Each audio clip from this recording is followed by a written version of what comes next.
ಶ್ರೀ ಗುರು ಗಂಗಾವತಿ ಆರಾಧ್ಯ ದೈವ ಚನ್ನಬಸವ ತಾತನವರ ಜಾತ್ರಾ ಮಹೋತ್ಸವದ ಅಂಗವಾಗಿ ಕಾರಟಗಿಯಲ್ಲಿ ಮತ್ತು ಕಾರಟಗಿಯ ಸುತ್ತಮುತ್ತಲಿನ ಎಲ್ಲ ಹಳ್ಳಿಗಳ ಜನರ ಚನ್ನಬಸವ ತಾತನ ಸೇವೆ ಸಲ್ಲಿಸಲು ಇಷ್ಟತಕ್ಕಂಥ ಎಲ್ಲ ಭಕ್ತಾದಿಗಳು ಕಾರಟಗಿಯ ಶ್ರೀ ಶರಣಬಸವೇಶ್ವರ ದೇವಸ್ಥಾನದಲ್ಲಿ ಅನ್ನಪ್ರಸಾದ ನಿಲಯದಲ್ಲಿ ತಾತನ ಜೋಳಿಗೆಯನ್ನು ಕಟ್ಟಿದ್ದು ಆಸಕ್ತ ಭಕ್ತರು ಮತ್ತು ಸದ್ಭಕ್ತರು ಎಲ್ಲರೂ ರೊಟ್ಟಿಯನ್ನು ಜೋಳಿಗೆಗೆ ಸಲ್ಲಿಸಿ ಹಾಗೂ ತಮ್ಮ ತನು ಮನ ಧನದಿಂದ 11/1/2025 ಚನ್ನಬಸವ ತಾತನ ಜಾತ್ರೆ ನಡೆಯೋದರಿಂದ ಎಲ್ಲ ಭಕ್ತಾದಿಗಳು ತಾತನ ಸೇವೆ ಮಾಡಿ ಆತನ ಆಶೀರ್ವಾದ ಮತ್ತು ಕೃಪೆಗೆ ಪಾತ್ರರಾಗಬೇಕೆಂದು ತಮ್ಮಲ್ಲಿ ವಿನಂತಿಸುತ್ತೇವೆ.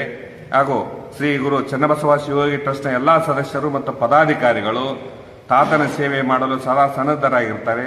ಶ್ರೀ ಗುರು ತಾತನವರ ಆಶೀರ್ವಾದ ಅವರೆಲ್ಲರಿಗೂ ಸಿಗಲಿ ಎಂದು ಹೇಳುತ್ತಾ ನನ್ನ 2 ಮಾತು ಮುಗಿಸುತ್ತೇನೆ.